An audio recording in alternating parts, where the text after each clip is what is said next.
मैं चाहता हूं कि अब थोड़ी देर अपनी गुफ्तगू को करने के लिए मैं भाई नौशाद साहब से कहूंगा कि 2 मिनट आप भी अपनी बात रख लें। अस्सलाम वालेकुम रहमतुल्लाहि व बरकातुहू। यहाँ पर बैठे हुए बिहार सरकार के मंत्री मोहतरम जनाब अब्दुल गफूर साहब, विधायक अख्तरुल ईमान शाहीन साहब, मुसव्विर साहब, अख्तरुल ईमान साहब, मंच पर बैठे हुए सभी मुअज़्ज़िज़ हज़रात, शोरा इकराम, बुज़ुर्गों, दोस्तों, माँ और बहनें, आप लोग यहाँ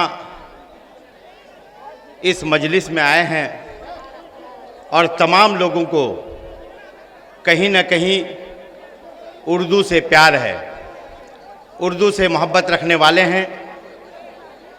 और बहुत से लोग ऐसे भी हैं जो उर्दू को बहुत दिल की गहराई से उसे अपनाने की कोशिश करते हैं।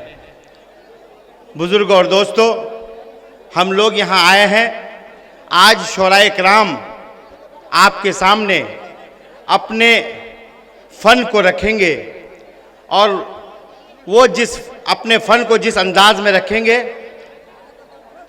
ज़रूरी इस बात की है कि हम उनको समझें और कोशिश करें कि हम अपनी ज़िंदगी में हर दिन ये कोशिश करें कि हम उर्दू का इस्तेमाल करें, चाहे वो रसाले के ज़रिए से हो, चाहे वो अखबार के ज़रिए से हो या उर्दू किताब के ज़रिए से हो, उसको पढ़ें।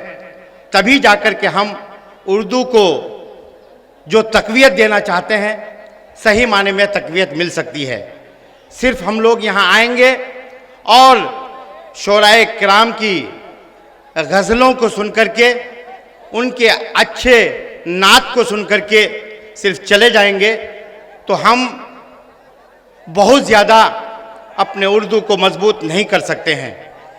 इसलिए मैं तमाम लोगों से, सरकारें उर्दू के लिए बहुत कुछ कर रही हैं और कुछ करना बाकी है, जो करना बाकी है हम लोग कोशिश करेंगे।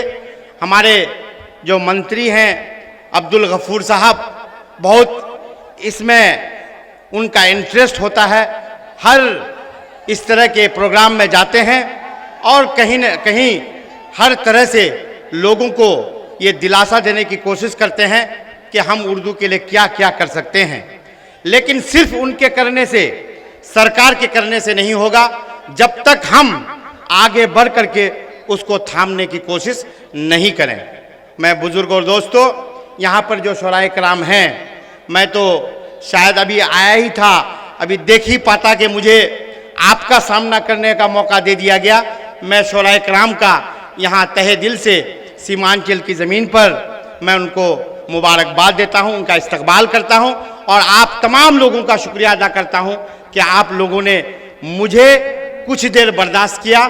और ख़ास करके जो इंतज़ाम करने वाले हैं, मैं उन लोगों को दिल की गहराई से मुबारकबाद देता हूँ कि उन्होंने हमें अपने ख़यालात को आपके सामने रखने का मौका दिया।